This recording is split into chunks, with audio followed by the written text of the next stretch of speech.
Alright everyone, welcome back to my channel, Baseball Talk with Nick Morgan. So today, the Boston Red Sox traded for pitcher Andrew Cashner.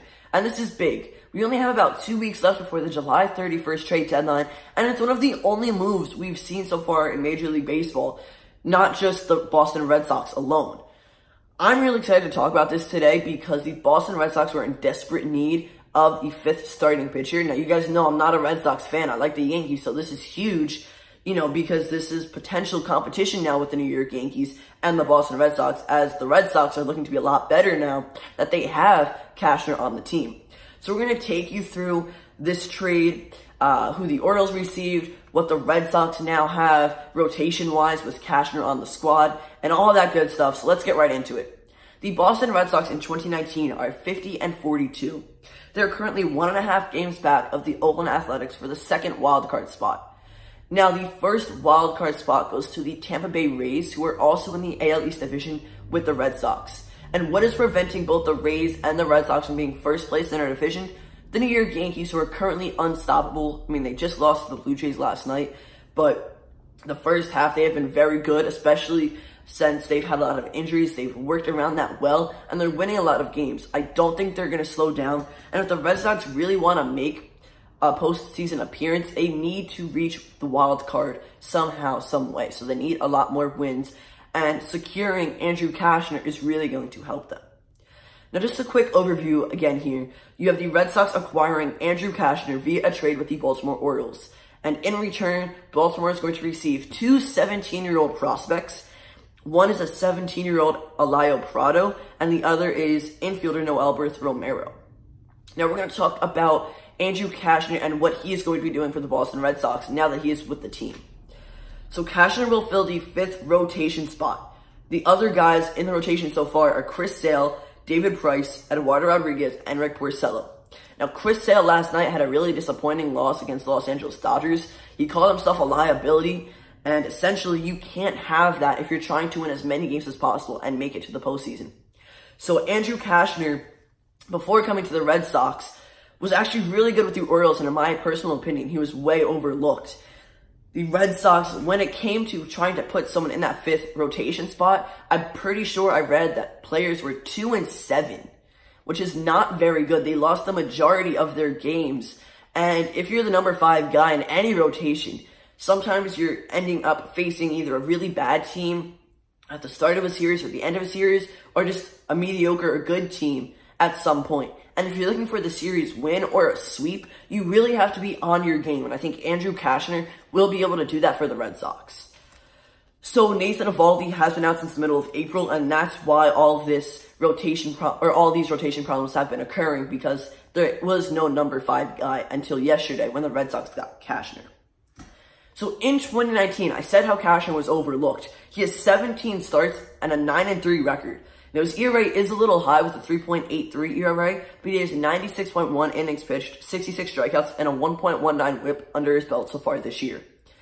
In his last 5 starts, however, his ERA has been 1.91, which is amazing. So if he can keep that up with the Boston Red Sox, he will definitely fulfill that number 5 spot, and he could be one of the better starting pitchers in that rotation. Now, in 10 of his 17 starts this year, he has gotten at least 6 innings pitched, which is huge because I don't really watch the Red Sox. Again, I'm a Yankees fan, so I don't know the entire depth of the team, but I don't believe they have a really good bullpen. Of course, they lost Craig Kimbrell going into 2019 because of free agency, and Stephen Wright is just coming back out of an injury. I don't really know who else they have, but it's going to be huge that Cashner can go long into the game and have a lot of duration and stamina, reaching further innings. This is where I think Andrew Cashner is a very good pitcher this year. Against left-handed batters, his batting average against is 182. So when left-handed guys have come up to face Cashner, all of them combined to hit 182 this year, which is nuts. And again, combined, lefties only have a 499 OPS, and Cashner's only given up 1 home run to guys who stand, and hit lefty, which is kind of crazy. Now, his numbers against righties aren't that great, but he's pretty much lights out against any left-handed guy who comes up to the plate. So that's really good. And if, again, he can maintain those numbers, he is going to be a very solid addition for the Boston Red Sox club. Now, Andrew Cashner is due to receive $3 million for the rest of 2019, but because of cash considerations the Red Sox got in the trade, the Orioles will pay $1.78 million of that $3 million. So the Red Sox don't owe him much. It's a very little contract. I do believe he will become a free agent after this season, so I don't know where he will land when it comes to the offseason, if he'll go back to the Red Sox, possibly. But he came from a team that was nowhere close to 500, losing the majority of their games. And now he's with the squad that could potentially make the postseason.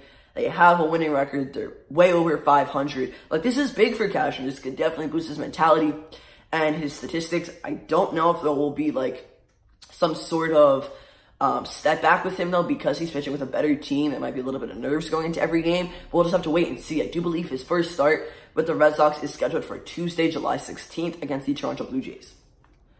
So now we're going to talk about who the Orioles received. Now, we know that the Baltimore club has been trying to rebuild for a couple seasons now. They have been sellers almost every trade deadline for the past couple years, and this year is no different. They just got rid of Andrew Cashner, so really the only guys left that they have to give up is Trey Mancini, and they have a couple other good young guys as well.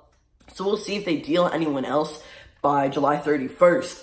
But two solid young prospects are coming their way. You have Romero, who is the infielder, and he made his professional debut this season with the rookie-level Dominican Summer League Red Sox. He has 29 games this year with 22 starts at third, 5 starts at second, and 2 starts at shortstop. So he's pretty much a utility guy. He can go all over in the infield other than first base. And in 2019, he's batting .264, 29 hits for 110 at-bats, and he has 2 home runs, 11 walks, and 20 strikeouts. So not the best numbers. He's not the better prospect out of the two, because right now, Prado, the outfielder, who also made his professional debut in 2019 with the DSL Red Sox, is hitting .303, 37 for 122, with 3 home runs in 33 games. He's 18 starts in center field, 7 in right field, and 6 in left. So he's playing all over the outfield, which is very good. He can go anywhere.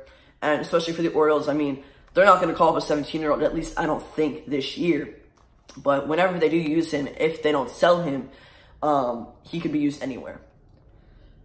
If we continue to talk about Prado's stats, he has scored 26 runs, he has 26 RBIs, 9 stolen bases, 20 walks, and 21 strikeouts. So he's very good at the plate. It looks like he has good plate discipline, and he's got some speed to him as well. So he's definitely going to be useful. He's hitting over .303 in 33 games. So, I mean, not terrible numbers. Again, a better prospect there out of the two that the Orioles received. But guys, that is going to end this video. If you enjoyed it, don't forget to drop a like down below, comment, and subscribe. I'm sure a lot of the videos coming up in the upcoming weeks will be trades and all that good stuff since we are approaching the trade deadline. I'm super excited to see what kind of moves are made. But that is going to end this video again.